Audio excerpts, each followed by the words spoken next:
Hey everybody, it's Ian the Off Kilter Crafter. I hope you're having a great day today. We are ready for clue number 4. It seems like we just did 3 and now it's time for 4. Where is this year going? Again, I am working on the San Marco colorway. This is for Piazza. I'm working on the large clue. I have my instructions over here, clue packet in the center, and of course my color guide over here ready to check everything out. So I'm going to go ahead and open up clue packet 4 and let's see what's inside. I feel like there are a lot of pieces in this one and we are going to start off with 8. I guess these are smaller triangles. It looks like there's 2 different sizes of triangles in this one. So we have some smaller triangles of F fabric. We have 8 of those in total. We have 8 smaller triangles of E fabric. We have 8 larger triangles of C fabric. Had to move them up because we weren't going to have enough room. We have 8 squares of fabric F. We have 4 squares of fabric D. We have 4 squares of fabric C. We have 8 large rectangles of fabric F. We have 8 large rectangles of fabric E. It looks like this block is going to be pretty large with the amount of material that I have in front of me. So I can't wait to get started on this. I'm going to go ahead and put this all off to the table next to me and we're going to start in on step number 1. Okay, starting off for clue number 4, it says you'll be making 4 of section 4. The instructions below tell you how to make all 4 sections at the same time. So we're going to be making 4 of these all at the same time. Let's start off with step number 1, which says to join a square of F fabric above a square of D fabric. And we're going to make 4 of these. So we're just combining these 2 together. We're going to do that 4 times. You don't have to worry about going hog wild with this one since there's only 4 pieces of fabric D. We won't have to worry about that too much. So I'm going to go ahead and combine those and come back when it's time to press it out. All right, I have sewn all 4 of them together. We are pressing, as the arrow indicates on your instructions, towards the F fabric. In my case, that's towards my moon fabric, which is honestly my favorite part of this collection, is the moons. So I've done that to all 4. Let's go ahead and move on to step number 2. All right, moving on to step 2, it says to join a rectangle of F to the left of step 1 unit. We're going to make 4 of these in total, so we're basically making a square just like this. So I'm going to go ahead and attach these together. I'm going to do that 4 times, and I'll come back when it's time to press it out. Okay, we have sewn those together. If you're following along with me, you've sewn that together, and now I'm going to go ahead and press it as the directions show and describe to us. We are pressing towards our F rectangle, so the piece on the left there, we're pressing towards that, and I'll need to trim off that little thread there, but otherwise we've gotten all of those together. Let's go ahead and move on to step number 3.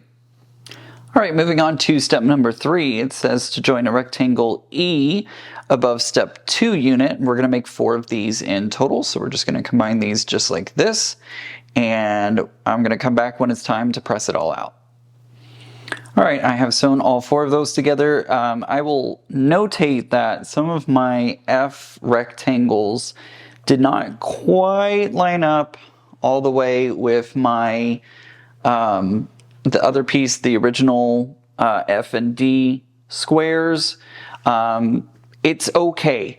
Remember that we're going for a finished top, not a perfect top, and so it may be a little bit off.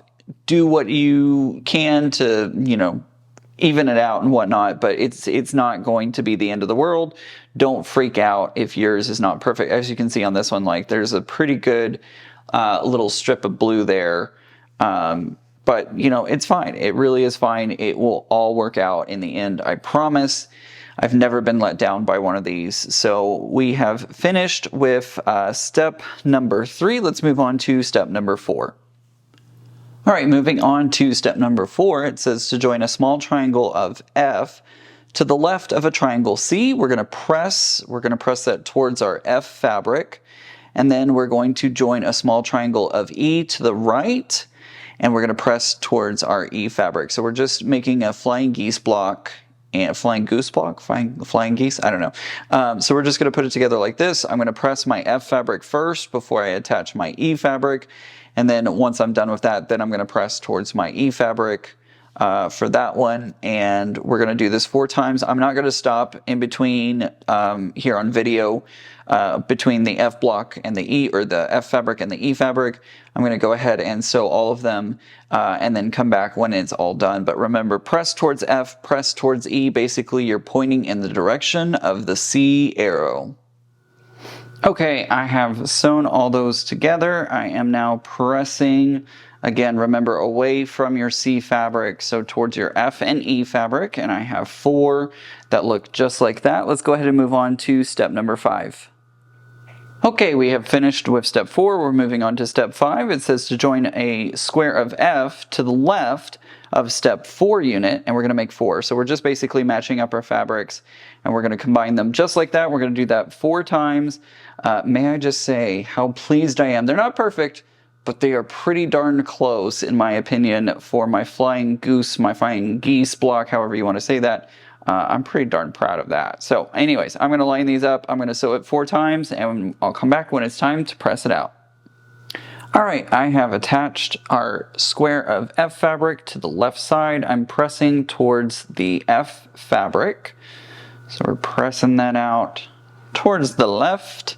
We have 4 blocks that look like this. Let's go ahead and move on to step number 6.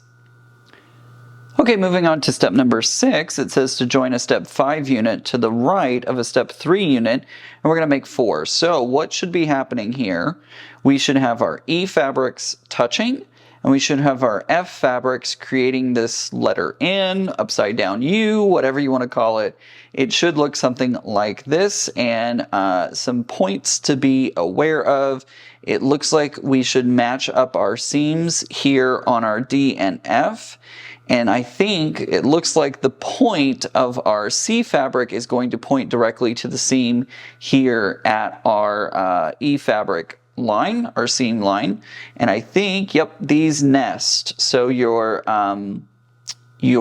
what is that? D and F fabric nest. And so I can work off of this point right here to line everything up. And I'm also going to make sure that when I put this together that my point lines up over here as well. So I'm going to go ahead and take all this over to my sewing machine, and I'm going to sew 4 of these in total, and then I'll come back when it's time to press it out. All right, I have sewn all 4 of those together, and I'm now pressing towards what we just added onto the quilt. So you're going to press, or to the block, I mean, not the quilt. We're not there yet. Not there yet. It's a few more months ahead.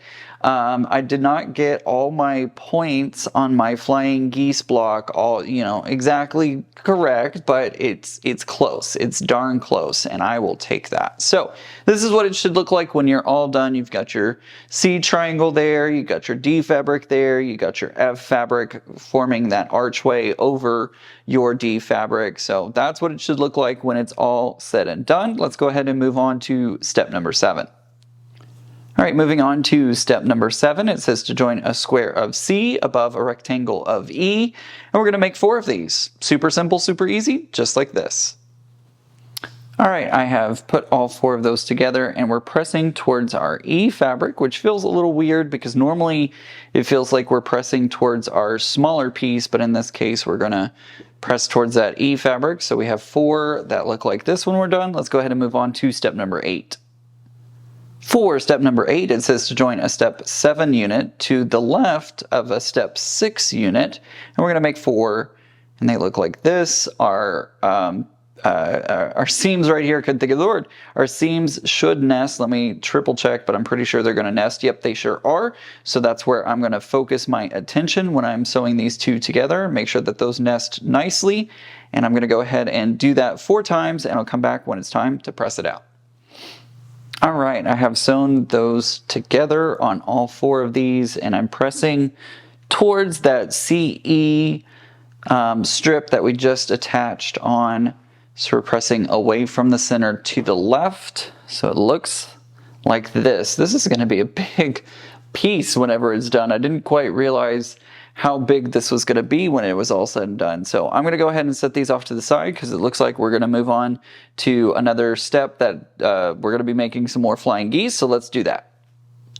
All right, moving on to step 9, it says to join a small triangle of E to the left of a triangle C. We're going to press towards our E, and then we're going to join a small triangle of F to the right, press towards our F fabric, and we're going to do this 4 times. So we're doing the exact same thing we did back on step 4, but we're reversing our E and our F fabric this time. So I'm going to go ahead and sew all those together. And again, I'm not going to come back in between our E and our F fabric. I'm just going to come back when it's all said and done. So I'm going to go ahead and do that, and I'll be back when it's all finished.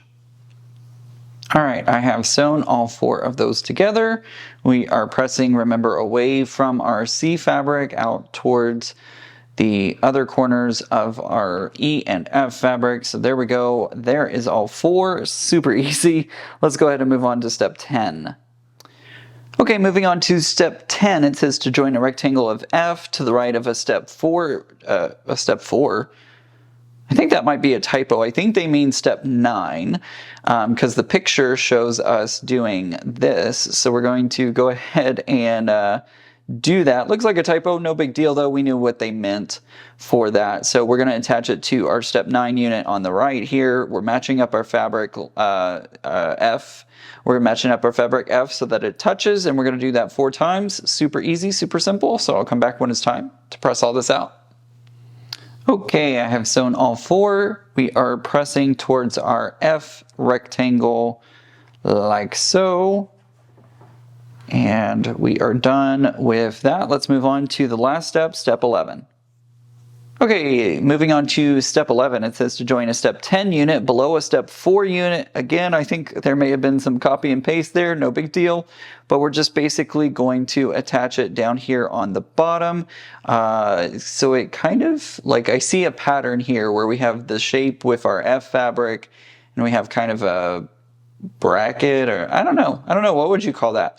But basically we have our arrows pointing over towards the left top side of our block. So I'm going to go ahead and sew all 4 of these together, matching up my seams right here and looking for the seam to point right here.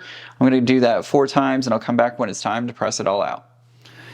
Man, these are some rather large blocks, I feel like. I don't remember any of them in the past puzzle mystery quilts being this large this soon. I feel like by the time we get to like clue 10 where we put everything together, we have them. But anyways, it doesn't matter. This is awesome though. I absolutely love this colorway. I think this block is so interesting. And although mine are not perfect, I still love how it came out. So we have 4 of these blocks in total. I'm going to go ahead and label them as clue 4 and put them away. And we'll be ready for next month when we're, wow, next month marks our halfway mark. So that's, wow, time is flying like crazy. All right, so that's going to do it for month 4. I'll see you back here for month 5.